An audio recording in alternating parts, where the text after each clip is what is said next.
बड़े बड़े असुरों के भुजाओं और देवताओं की दैवी शक्ति से युक्त होकर मंदराचल जीव ही घुमाया जाने लगा, त्यों ही समुद्र में डूबने लगा। अब तो सब देवता दैत्य निराश होने लगे, मन टूट गया, उदासी छा गई। भगवान ने तुरंत कच्छप रूप धारण किया। भगवान का एक कच्छप अवतार है, विशाल काय भगवान की पीठ। समुद्र में प्रवेश करके मंदराचल के नीचे जाकर कच्छप भगवान अपनी पीठ में मंदराचल ले लिया। भगवान की शक्ति अनंत है, वे सत्य संकल्प हैं, उनके लिए कौन सी बड़ी बात है। देवता और असुरों ने देखा कि मंदराचल ऊपर उठने लगा, तब फिर से उत्साहित होकर समुद्र मंथन किया। भगवान कच्छप की पीठ का विस्तार कितना था? 1,00,000 योजन, क्योंकि 10,000 योजन चौड़ा और लंबा तो मंदराचल है। 1,00,000 योजन भगवान कच्छप की पीठ, 1,00,000 योजन तक फैली हुई अपनी पीठ पर मंदराचल घूम रहा है। तो भगवान को ऐसा सुख हो रहा है जैसे कोई पीठ खुजला रहा हो। बड़े बड़े देवताओं में दैवी शक्ति और असुरों में आसुरी शक्ति भगवान ने प्रवेश की। फिर मंदराचल को घुमाया जाने लगा। भगवान की पीठ में मानो खुजली हो रही हो, ऐसे मंदराचल लगता है। समुद्र मंथन भगवान के बल से हुआ। देवताओं में दैवी शक्ति, असुरों में आसुरी शक्ति, वासुकी नाग में निद्रा, नीचे कच्छप रूप से, ऊपर 1000 सहस्त्रबाहु रूप से ऊपर भी दबाए हुए हैं। ये देवता नहीं जान रहे। पर्वत के ऊपर 1000 भुजाएं धारण करके ऊपर से भगवान उसे आकाश में ब्रह्मा शंकर इंद्र आदि भगवान के ऊपर पुष्पों की वर्षा कर रहे हैं। इस प्रकार भगवान पर्वत के ऊपर सहस्त्राबाहु रूप से 1000 भुजाएं धारण करके नीचे को दबा रहे हैं, नीचे कच्छप रूप से ऊपर को उठा रहे हैं। देवताओं में दैवी शक्ति, असुरों में आसुरी शक्ति, पर्वत में दृढ़ता, वासुकी में निद्रा, स्वयं भगवान के द्वारा ही समुद्र मंथन हो रहा है। अब तो भगवत बल से उन्मत्त होकर मंदराचल को बड़े वेग से घुमाया गया। समुद्र मंथन शुरू हुआ। उस समय समुद्र और उसमें रहने वाले मगर, मछली आदि जीव क्षुब्ध हो गए। नागराज वासुकी के हजारों कठोर नेत्र मुखों से, श्वासों से विष की ज्वाला निकलने लगी। उससे पौलोम काल के बलि, इलवल आदि असुर निस्तेज हो गए, जलने लगे। ऐसे जान पड़ते थे मानो दावानल से झुलसे हुए साखू के पेड़ खड़े हों। देवताओं में भी ताप आया। वासुकी नाग के श्वास की लपटों से देवता भी निस्तेज होने लगे। वस्त्रमाला, कवच, मुख ये सब झुलस गए। भगवान ने तुरंत प्रेरणा की, मेघ छा गए और वर्षा होने लगी, जिससे फिर बल आया दैत्यों में और देवताओं में। समुद्र मंथन फिर जोर से शुरू हुआ। पहले समुद्र मंथन में विष निकला, विष। ध्यान रखो, जब कोई साधन मार्ग में चलता है तो पहले विष पीना पड़ता है। यम ही न व्यथ्यन्ते ते पुरुषम पुरुषर्षभ सम दुखा सुखाधीरम स्वमृतत्वाय कल्पते। जो इस विष को पीता है, सुख दुख को समान भाव, मान अपमान, निंदा स्तुति, काम क्रोध लोभ, ये सब विष हैं। इनको जो पीता है वही अमृत पद का अधिकारी होता है। भगवान मेघ के समान सांवले शरीर पर सुनहला पीतांबर, कानों में बिजली जैसे चमकते हुए कुंडल, सिर पर मुकुट, घुंघराले बाल, नेत्र लाल लाल रेखाओं से युक्त, गले में बनमाला सुशोभित, संपूर्ण जगत को अभय दान करने वाले विश्व विजयी भगवान अजित ने अपने भुजदंडों से वासुकी नाग को पकड़कर जे ही मंदराचल की रफ्तार बढ़ाई, ते भी खलबली मच गई।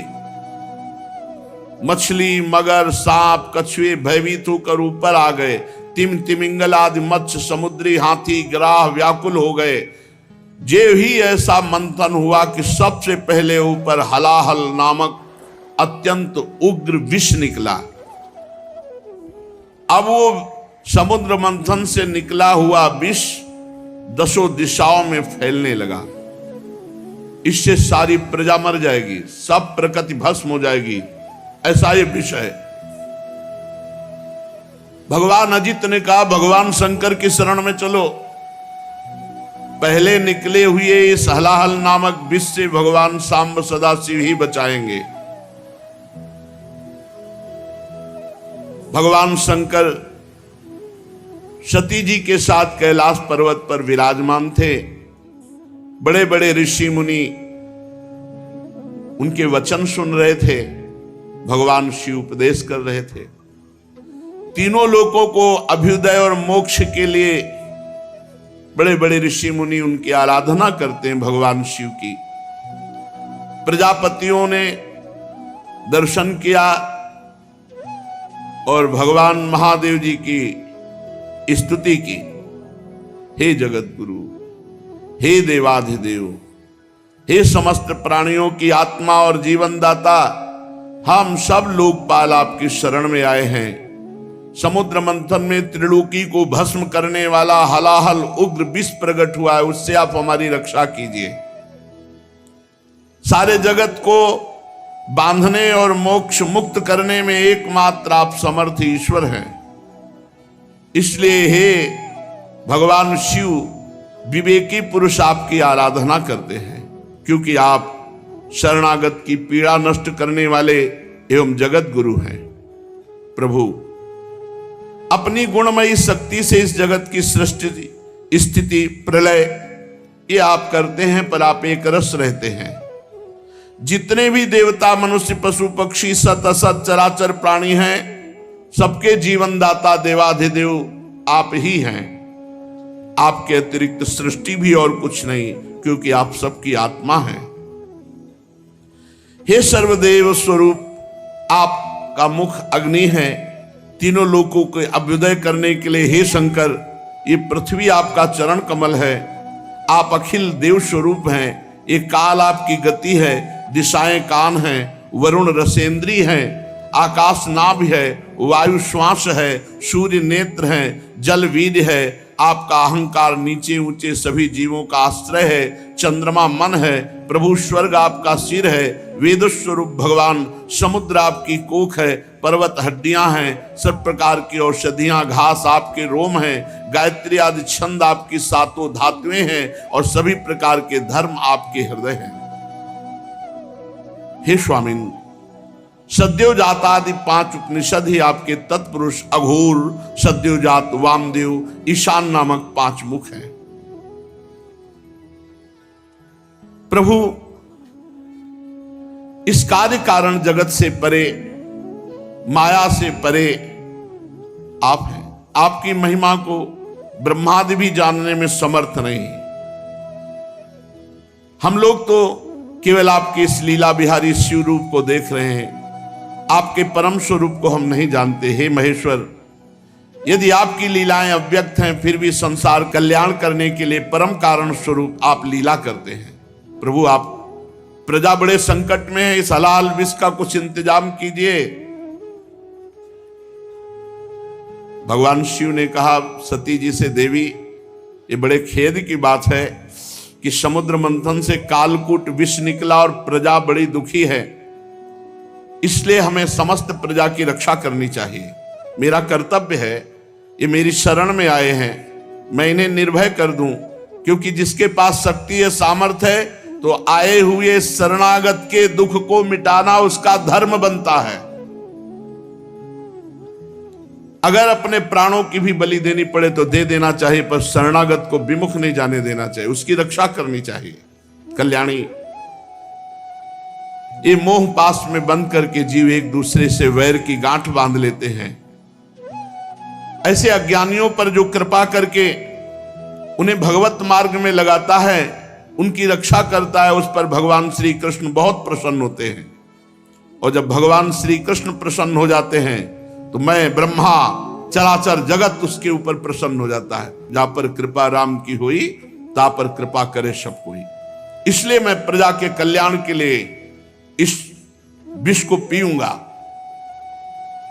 विश्व के जीवन दाता देवाधिदेव महादेव भगवान शंकर इस प्रकार सती देवी से कहकर विष को लेने के लिए तैयार हो गए। माताजी बड़ी कृपालु हैं और जानती हैं भगवान शिव के प्रभाव को। उन्होंने अनुमोदन किया, हां प्रभु ऐसा ही करना चाहिए। भगवान शंकर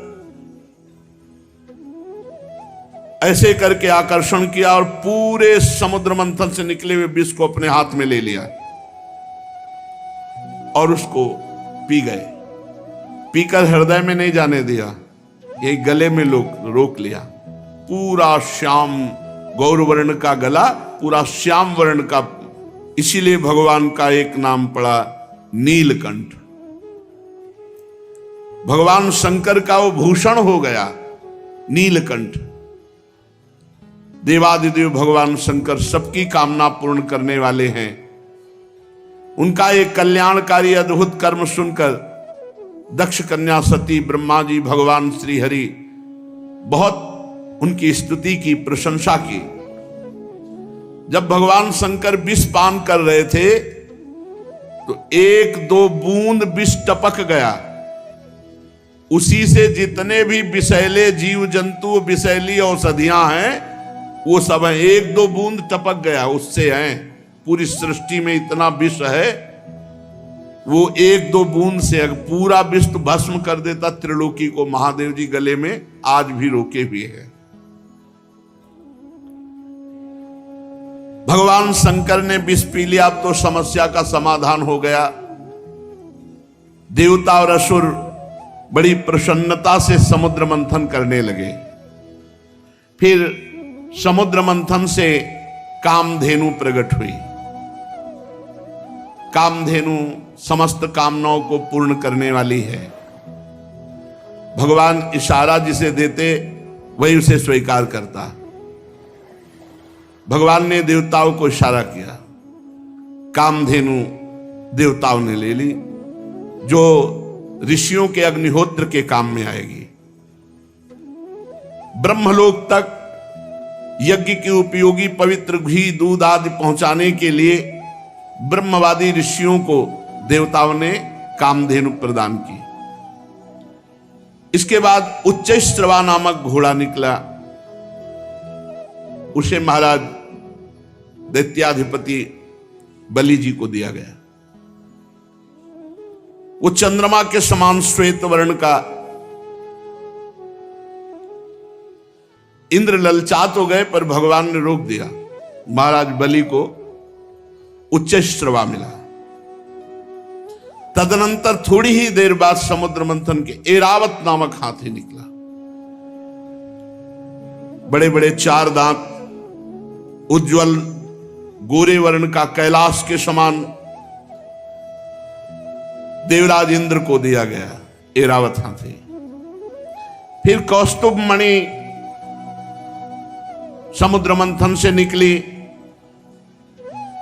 देवता और दैत्य दोनों ने मिलकर वो मणि भगवान श्री हरि को पहनाई।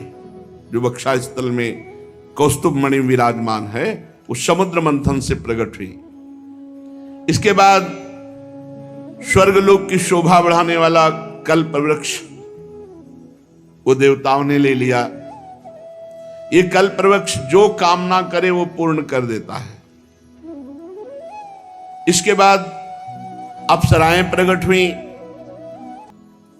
जो सुंदर वस्त्रों से सुसज्जित, गले में स्वर्णहार पहरे हुए रंभा आदि, अपनी मनोहर मुस्कान, चाल विलास भरी चितवन से देवताओं के भी चित्त को चुराने वाली तो देवताओं को दी गई। अप्सराएं देवताओं को दी गई। कल्पवृक्ष देवलोक में। इसके बाद शोभा की मूर्ति स्वयं भगवती लक्ष्मी देवी प्रकट हुई समुद्र से। ये भगवान की नित्य शक्ति है। जे भी वे प्रकट हुई तो बिजली किसी कांति छा गई, 10 दिशाएं चकाचौंध हो गई। ऐसा सौंदर्य, ऐसा उदार स्वरूप, ऐसा रूप रंग कोई भी नहीं था जो ये ना चाहता हो कि लक्ष्मी जी हमें मिले। आज भी सभी चाहते हैं लक्ष्मी जी हमें मिले। देवता, असुर, मनुष्य, कोई भी ऐसा नहीं था जिसके हृदय में ये चाह ना आ गई हो कि लक्ष्मी जी हमें मिले। तत्काल इंद्र अपने हाथों से उनके बैठने के लिए विचित्र सिंहासन ले आए। श्रेष्ठ नदियों ने मूर्तिमान होकर के अभिषेक के लिए सोने के घड़ों में भर भर कर पवित्र जल ला दिया। पृथ्वी ने अभिषेक के योग्य सब औषधियां दी। गौओं ने पंचगव्य और बसंत ऋतु ने चैत्र वैशाख में होने वाले सब फूल फल उपस्थित कर दिए। इन सामग्रियों से ऋषियों ने विधि पूर्वक लक्ष्मी जी का अभिषेक किया।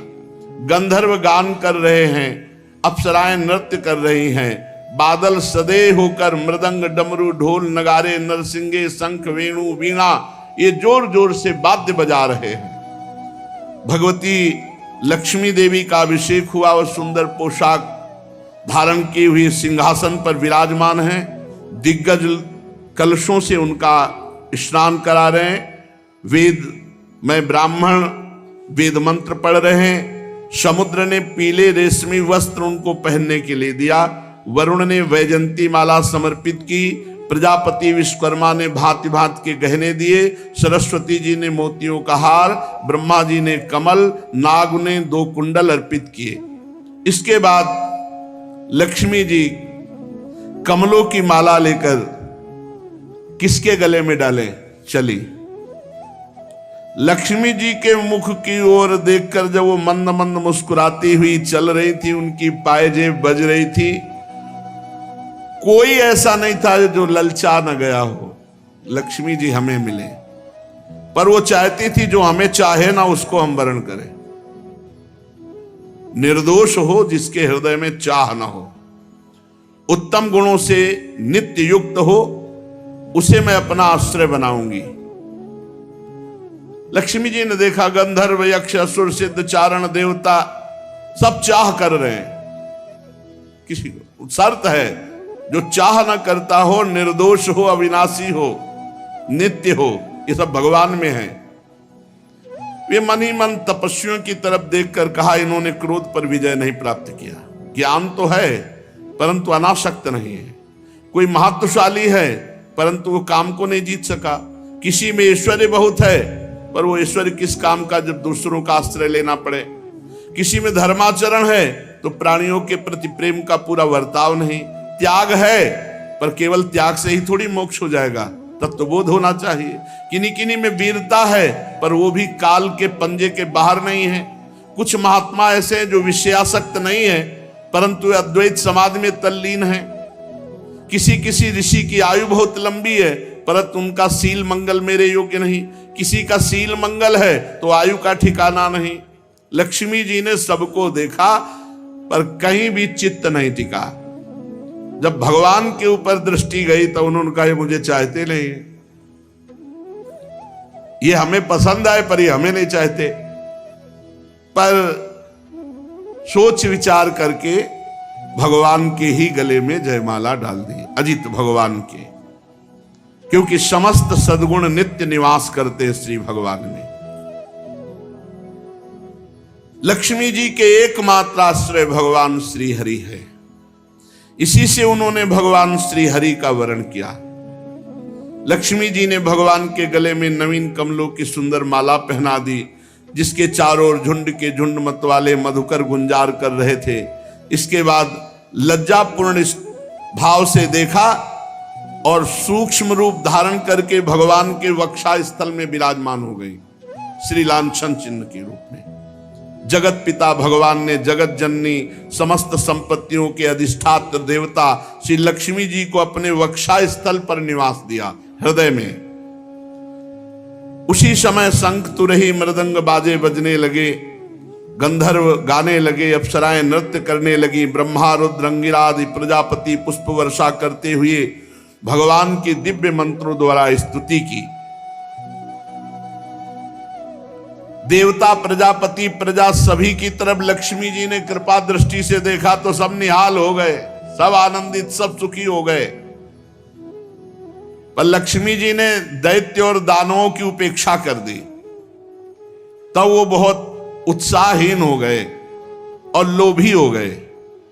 भगवान ने समुद्र मंथन करवाया तो अब निकली बहुत ही सुंदर वारुणी देवी। भगवान ने इशारा किया देवताओं को, तो दैत्य एकदम लुभायमान हो गए सुंदर रूप देख के। तो वारुणी देवी दैत्यों के, ये शराब मदिरा ये राक्षसों के लिए है, इसलिए मना किया जाता है। तदनंतर देवता और असुरों ने अमृत की इच्छा से समुद्र मंथन किया, तो चंद्रमा प्रकट हुए देवताओं में से, चंद्रमा में। फिर समुद्र मंथन हुआ, शारंग धनुष प्रकट हुआ। फिर समुद्र मंथन हुआ, पांचजन्य शंख। तो शारंग धनुष, पांचजन्य शंख, ये श्री हरि ने स्वीकार किया। अब जब समुद्र मंथन अमृत के लिए हुआ तो अजान बाहु, लंबी लंबी भुजाएं जिनकी, गला शंख के समान उतार चढ़ाव वाला, आंखों में लालिमा, शरीर का रंग बड़ा सुंदर श्यामला, गले में माला और सब प्रकार आभूषणों से सुसज्जित, चौड़ी छाती, ऐसे भगवान प्रकट हुए धन्वंतरी जी। भगवान का एक अवतार धन्वंतरी अवतार है, और उनके हाथों में कंगन और भरा हुआ अमृत का कलश, ये 14 रत्न निकले। कालकूट, कामधेनु, इरावत हाथी, उच्च श्रवा घोड़ा, कौस्तुभमणि, कल्पवृक्ष, रंभादि अप्सरा, महालक्ष्मी, वारुणी, मदिरा, चंद्रमा, शारंग धनुष, पांचजन्य शंख, धन्वंतरी और अमृत, ये समुद्र मंथन से 14 रत्न प्रकट हुए। आयुर्वेद के प्रवर्तक, यज्ञ भोक्ता भगवान धन्वंतरी, दैत्यों ने देखा कि उनके हाथ में अमृत कलश, आप तो किसी के आदेश की कोई परवाह नहीं, कूद पड़े और जबरदस्ती धन्वंतरी जी के हाथ से अमृत का कलश छीन लिया और भाग पड़े। ये अच्छा रहा कि पिया नहीं, भाग पड़े लेके कि सब एकांत में चलकर दैत्य लोग पिएंगे। देवता सब खिन्न हो गए कि प्रभु, खास बात जिसके लिए समुद्र मंथन हुआ वो तो दैत्य सब ले गए। भगवान ने इशारा किया, तुम चिंता मत करो, एक बूंद नहीं पीने पाएंगे, अभी हम जाते पूरा कलश अपने हाथ दे देंगे। भगवान ने अमृत लोलुप दैत्यों के बीच, वहां भागना थोड़ी है, वो तो भाग के एकांत में पहुंचे, वहीं भगवान बीच में प्रकट हो गए। वो मोहिनी रूप, नूपुर झनकारते, तिरछी चितवन, इतना सुंदर रूप की अमृत हाथ में, भूल गए अमृत भूल गए भाई। ये है भगवान की माया। और जिधर भगवान देखे तो मुस्कुरा के, ऐसे मानो कि अब तो जन्म जन्म से हमारा इनका रिश्ता है। ऐसे भगवान मोहिनी रूप, छमछमाते हुए, कभी इधर कभी उधर, और ऐसा नवकिशोर रूप। उस सुंदरी स्त्री को देखकर सोचने लगे कि अब तो सौभाग्य ही सौभाग्य हमारे उदय हो रहे। कितनी सुंदर ये स्त्री है, हमको प्यार करती। और जो दैत्य देखे, भगवान मुस्कुरा कर उस, भगवान मोहित करना चाहे तो महादेव मोहित हो गए, दैत्य क्या है। अब तो सब के सब दैत्य भूल गए अमृत को, और डांट होड़ लग गई मोहिनी जी के लिए। उनमें हाथ जोड़कर कहा, कमल नयनी तुम कौन हो, कहां से आई हो और क्या करना चाहती हो। सुंदरी, तुम्हें देखकर हम सबके मन में खलबली पैदा हो गई। हम समझते हैं कि देवलोक में या दैत्यलोक में या सिद्ध गंधर्व चारण लोकपाल कहीं ऐसी सुंदरी नहीं जैसी आप हो। तुम्हें मनुष्य तो देख भी नहीं सकते। सुंदरी, हमें लगता है विधाता ने हम पर दया करके भेजा है। हम दैत्यों को महासुख देने के लिए तुम आई हो। माननी, वैसे तो हम एक जाति के लोग हैं, पर इस समय हम थोड़ा झगड़े पे आने वाले हैं, क्योंकि हम ये अमृत का कलश मिला है और हम आपस में लड़ाई कर बैठेंगे। तो सुंदरी, तुम ही अमृत पिला दो। भगवान कुछ नहीं बोल रहे। हम सब कश्यप जी के पुत्र हैं, तुम्हें हम अपना परिचय बता देते हैं, और सगे भाई हैं ये देवता लोग, और हम दोनों के पिता एक ही हैं, कश्यप। ये अमृत का कलश लो और जैसा आप उचित समझो। असुरों ने जब इस प्रकार प्रार्थना की तो भगवान और जो स्त्री लुभावना चाल होती, चाल, मुस्कुराहट और चितवन से कटाक्ष करते हुए कहा, आप लोग महर्षि कश्यप के पुत्र हैं? पहले साफ बता दिया, हाँ, कि हमारे ऊपर दोष मत लगा, हम पहले बता रहे। आप लोग अमृत के बांटने का न्याय भार हमारे ऊपर डाल रहे हैं। अरे विवेकी पुरुष उल्टा स्वेच्छाचारिणी स्त्रियों पर कभी विश्वास नहीं करते तुम्हें। और भगवान ये कहते हुए और मुस्कुरा रहे हैं, उनको लग रहा है कि मजाक कर रहे हैं। और भगवान सत्य बोलते, त्रिकाल सत्य, कि ये रूप हमने धारण ही इसीलिए किया है, मैं किसी की नहीं हूं, ना आज तक हमको कोई पकड़ पाया और ना कोई पकड़ पाएगा मोहिनी रूप में। भगवान और हंसकर तिरछी कटाक्ष मार करके, कैसा भगवान स्पष्ट वर्णन कर रहे हैं कि फसला मत हमारे पे।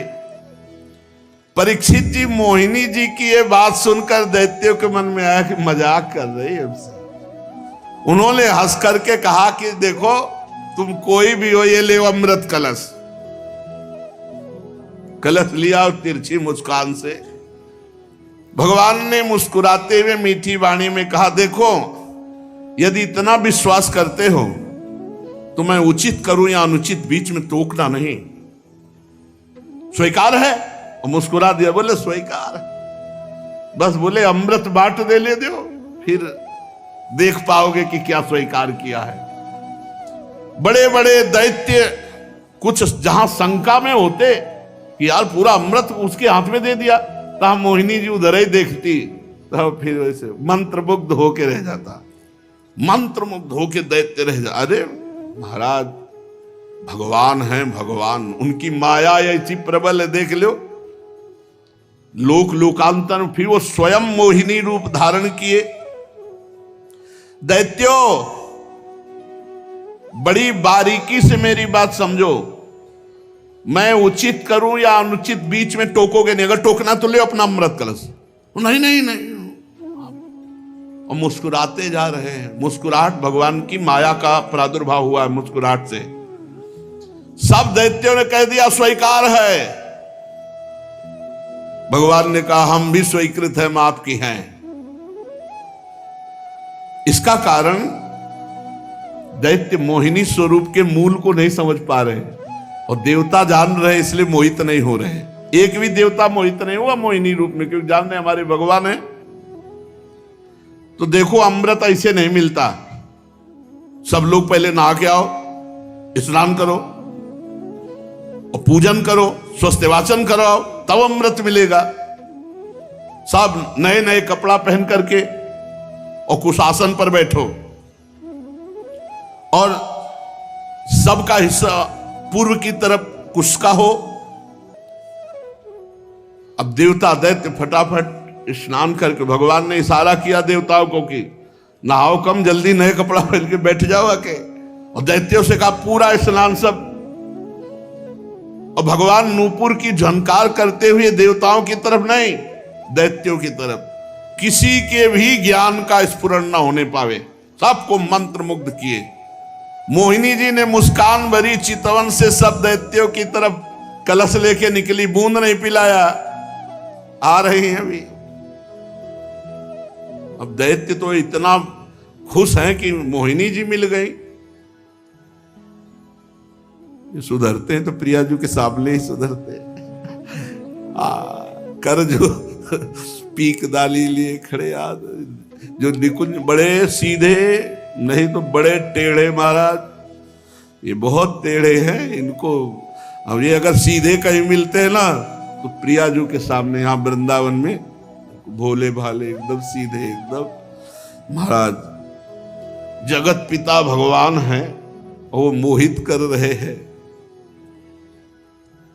अब असुरों ने दृढ़ विश्वास करके भगवान के हाथ में अमृत कलश है और भगवान बांटने के लिए पहले दैत्यों के सामने से निकले, पर वहां कुछ और बांट रहे हैं। मुस्कान, चितवन, देवता पूर्ण विश्वास किए हुए कि मैं भगवान की शरण में हूं, भगवान परम मंगल करेंगे।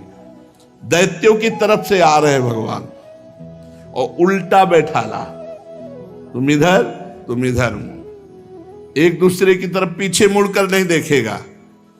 अलग अलग पंक्ति कतार बांधकर दल में बैठाल दिया, एक दूसरे की पीठ की तरफ।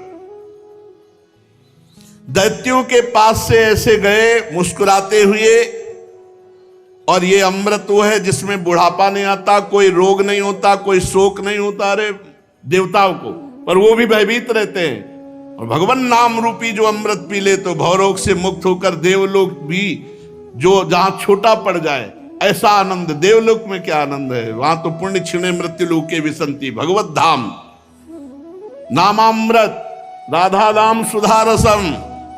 इसलिए लुभायमान मत होना इस अमृत से कि बुढ़ापा ना आएगा। ये नहीं, मरने के लिए देवता भी तैयार हैं, मरना पड़ेगा उनको भी, क्योंकि जब प्रलय होती तो ब्रह्मलोक तक समिट जाता है। परीक्षित असुर उमंग तो रहे थे, तो समझा कि जैसे हमारे आगे से कलश लेके निकल गई, ऐसे देवताओं के आगे से निकल के फिर शुरू हमारी तरफ से करेंगे। और पीठ की तरफ थे देवता, और वो इस पर विश्वास कर रहे थे कि मोहिनी तो हमसे सबसे ज्यादा प्यार करती है। भगवान ऐसा दर्शन करे और विश्वास करके चुपचाप बैठे रहे। मोहिनी जी में इतना प्रेम था दैत्यों का कि किसी की हिम्मत नहीं हुई कि टोक दे। भगवान ने देवताओं को इशारा किया, बिल्कुल लाइनबद्ध सब। एक दो तो हल्के से देखने की कोशिश, पर भगवान मुस्कुरा के तिरछी दृष्टि भगवान की दैत्यों की तरफ, फिर वो शांत हो गए कि यार नाराज ना हो जाए मोहिनी जी।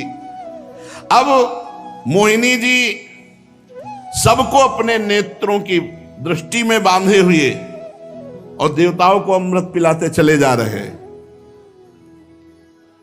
राहु ने देखा कि कुछ गड़बड़ है, कलश तो आधा से ज्यादा खाली हो गया, अभी पंक्ति देवताओं की चले, हमें लगता है दैत्यों को बूंद नहीं मिलेगा। तत्काल चंद्रमा और सूर्य के बीच में, वो तो पीठे घुमानी थी, तत्काल घुमाया और अमृत बटी रात। और भगवान बांटने की तरफ नहीं देख रहे थे, दैत्यों की तरफ देख रहे थे। चंद्रमा और सूर्य ने कहा प्रभु राक्षस है, दैत्य है। भगवान ने तुरंत सुदर्शन चक्र के द्वारा, तो केवल ऊपर का अमृत केवल गले तक पहुंच पाया था। आज भी चंद्र ग्रहण और सूर्य ग्रहण उसी से पड़ता है। भगवान ने सुदर्शन चक्र से उसका सिर काट दिया। अमृत का संसर्ग गले से होने से आज भी वो अमर है राहु, परंतु उसका जो धड़ है वो नीचे गिर गया। राहु पर्व के दिन पूर्णिमा और अमावस्या को बैर भाव से बदला लेने के लिए चंद्रमा और सूर्य पर आक्रमण किया करता है। भगवान ने लंबी चाल बढ़ाई, पूरे देवताओं को अमृत पिला दिया और फेंका कलश, जहां एक बूंद भी नहीं। अब समस्त दैत्यों के सामने मोहिनी रूप, अरे खत्म मोहिनी रूप देखा, अरे बोले तो हरि ठग लिया, सब अमृत पिला दिया देवताओं को। अब तो सब के सब असुरगण अमृत से वंचित और भारी क्रोध धारण करके भगवान के प्रति की इसने छल कर दिया।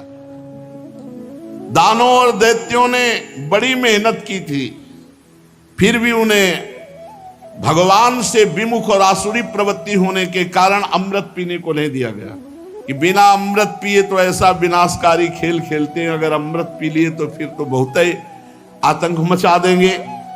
भगवान ने समुद्र को मथकर अमृत निकाला और अपने शरणागत देवताओं को पिलाया, और फिर देखते देखते गरुड़ पर सवार हुए, जय श्री राधे, चले गए। जब दैत्यों ने देखा कि मेहनत तो हमने भी की, सफलता शत्रुओं को मिली, तब उन्होंने बड़े बड़े अस्त्र शस्त्रों से देवताओं पर आक्रमण कर दिया। अत्यंत भयंकर संग्राम हुआ। देवता और दैत्यों की घमासान लड़ाई, इसी को देवासुर संग्राम कहते हैं।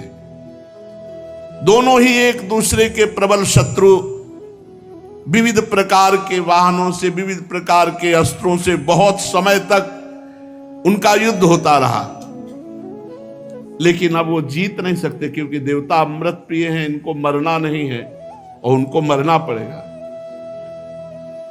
जिसके साथ भगवान है विजय श्री उसी की होती है। देवराज इंद्र ने विजय प्राप्त की। भगवान का जो आश्रय लेते हैं, संजय जी से धृतराष्ट्र जी ने पूछा कि संजय वैसे तुम्हारे विचार से 7 अक्षौणी सेना पांडवों के पास और 11 अक्षौणी हमारे पास है, तो विजय तो वैसे सिद्ध हमारी ही होती है क्योंकि भीष्मादि महारथी। तुम्हारा विचार क्या कहता है? तो उनका यत्र योगेश्वरा कृष्णो यत्र पार्थो धनुर्धरा तत्र श्री विजयो भूतिर ध्रुवा नीतिर मतिर्मम। जहां भगवान श्री कृष्ण है और जहां भगवान के शरणागत अर्जुन है, वहीं विजय होगी। यद्यपि देवता बड़े बलशाली, अमृत पीने के बाद तो और बलशाली, और शुक्राचार्य जी संजीवनी के प्रभाव से दैत्यों को जिला देने वाले, पर भगवान का बल अमोघ है जो देवताओं के पक्ष में, इसलिए देवासुर संग्राम में देवताओं की विजय हुई। जो ये समुद्र मंथन लीला